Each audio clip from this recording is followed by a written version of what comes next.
निर्गमन की पुस्तक 34वां अध्याय वचन 1 से लेकर 35 तक। पत्थर की नई तख्तियां। फिर यहोवा ने मूसा से कहा, पहली तख्तियों के समान पत्थर की 2 तख्तियां गढ़ ले। तब जो वचन उन पहली तख्तियों पर लिखे थे, जिन्हें तूने तोड़ डाला, वे ही वचन मैं उन तख्तियों पर भी लिखूंगा। सवेरे तैयार रहना और भोर को सीनै पर्वत पर चढ़कर उसकी चोटी पर मेरे सामने खड़ा होना। तेरे संग कोई न चढ़ पाए, वरन पर्वत भर पर कोई मनुष्य कहीं दिखाई न दे, और न भेड़ बकरी और गाय बैल भी पर्वत के आगे चरने पाए। तब मूसा ने पहली तख्तियों के समान 2 और तख्तियां गढ़ी, और भोर को उठकर अपने हाथ में पत्थर की वे दोनों तख्तियां लेकर यहोवा की आज्ञा के अनुसार सीनै पर्वत पर चढ़ गया। तब यहोवा ने बादल में उतरकर उसके संग वहां खड़ा होकर यहोवा नाम का प्रचार किया। यहोवा उसके सामने होकर यों प्रचार करता हुआ चला, यहोवा यहोवा ईश्वर दयालु और अनुग्रहकारी, कोप करने में धीरजवंत और अति करुणामय और सत्य, हजारों पीढ़ियों तक निरंतर करुणा करने वाला, अधर्म और अपराध और पाप का क्षमा करने वाला, परंतु दोषी को वह किसी प्रकार निर्दोष न ठहराएगा। वह पितरों के अधर्म का दंड उनके बेटों वरन पोतों और परपोतों को भी देने वाला है। तब मूसा ने तुरंत पृथ्वी की ओर झुककर दंडवत किया और उसने कहा, हे प्रभु, यदि तेरे अनुग्रह की दृष्टि मुझ पर हो, तो प्रभु हम लोगों के बीच में होकर चले। ये लोग हठीले तो है, तो भी हमारे अधर्म और पाप को क्षमा कर और हमें अपना निज भाग मान के ग्रहण कर। वाचा का दोहराया जाना। उसने कहा, सुन, मैं एक वाचा बांधता हूँ। तेरे सब लोगों के सामने मैं ऐसे आश्चर्य कर्म करूंगा जैसा पृथ्वी पर और सब जातियों में कभी नहीं हुए, और वे सारे लोग जिनके बीच तू रहता है यहोवा के कार्य को देखेंगे, क्योंकि जो मैं तुम लोगों के लिए करने पर हूँ वह भयंकर काम है। जो आज्ञा मैं आज तुम्हें देता हूँ उसे तुम लोग मानना। देखो, मैं तुम्हारे आगे से एमोरी, कनानी, हित्ती, परिज्जी, हिब्बी और यबूसी लोगों को निकालता हूँ। इसलिए सावधान रहना कि जिस देश में तू जाने वाला है उसके निवासियों से वाचा न बांधना, कहीं ऐसा न हो कि वह तेरे लिए फंदा ठहरे। वरन उनकी वेदियों को गिरा देना, उनकी लाठी को तोड़ डालना और उनकी अशेरा नामक मूर्तियों को काट डालना।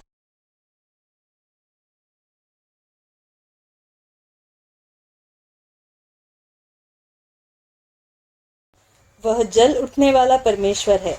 ऐसा न हो कि तू उस देश के निवासियों से वाचा बांधे और वे अपने देवताओं के पीछे होने का व्यभिचार करे और उनके लिए बलिदान भी करे, और कोई तुझे नेवता दे और तू भी उसके बलि पशु का मांस खाए, और तू उनकी बेटियों को अपने बेटों के लिए लाए, और उनकी बेटियां जो आप अपने देवताओं के पीछे होने का व्यभिचार करती हैं, तेरे बेटों से भी अपने देवताओं के पीछे होने का व्यभिचार करवाए।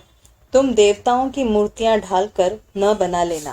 अखमीरी रोटी का पर्व मानना, उसमें मेरी आज्ञा के अनुसार अबीब महीने के नियत समय पर 7 दिन तक अखमीरी रोटी खाया करना, क्योंकि तू मिस्र से अबीब महीने में निकल आया।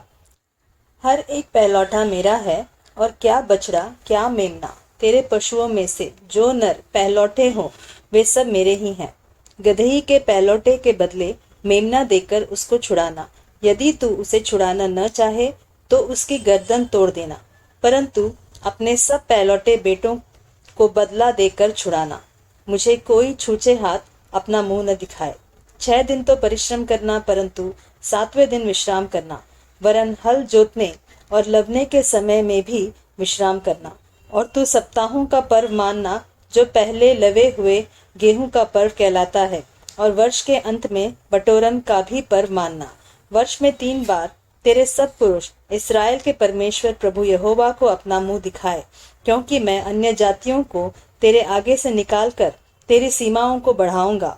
और जब तू अपने परमेश्वर यहोवा को अपना मुंह दिखाने के लिए वर्ष में 3 बार आया करे, तब कोई तेरी भूमि का लालच न करेगा।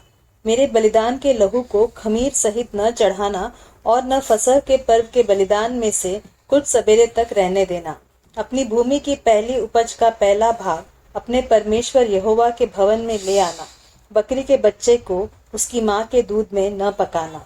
तब यहोवा ने मूसा से कहा, ये वचन लिख ले, क्योंकि इन्हीं वचनों के अनुसार मैंने तेरे और इस्राएल के साथ वाचा बांधी है। मूसा वहां यहोवा के संग 40 दिन और 40 रात रहा, और तब तक न तो उसने रोटी खाई और न पानी पिया। और उसने उन तख्तियों पर वाचा के वचन अर्थात 10 आज्ञाएं लिख दी। मूसा का पहाड़ से उतरना। जब मूसा साक्षी की दोनों तख्तियां हाथ में लिए हुए सीनै पर्वत से उतर रहा था, तब यहोवा के साथ बातें करने के कारण उसके चेहरे से किरणें निकल रही थी, परंतु वह यह नहीं जानता था कि उसके चेहरे से किरणें निकल रही हैं। जब हारून और सब इस्राएलियों ने मूसा को देखा कि उसके चेहरे से किरणें निकल रही है, तब वे उसके पास जाने से डर गए। तब मूसा ने उनको बुलाया और हारून मंडली के सारे प्रधानों समेत उसके पास आया, और मूसा उनसे बातें करने लगा।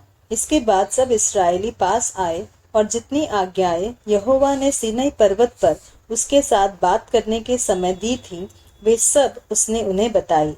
जब तक मूसा उनसे बात न कर चुका, तब तक अपने मुंह पर ओढ़ना डाले रहा। परंतु जब जब मूसा भीतर यहोवा से बात करने को उसके सामने जाता, तब तब वह उस ओढ़नी को निकलते समय तक उतारे हुए रहता था।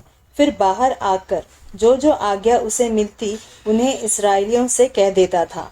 इस्राएली मूसा का चेहरा देखते थे कि उससे किरण निकलती है, और जब तक वह यहोवा से बात करने को भीतर न जाता, तब तक वह उस ओढ़नी को डाले रहता था।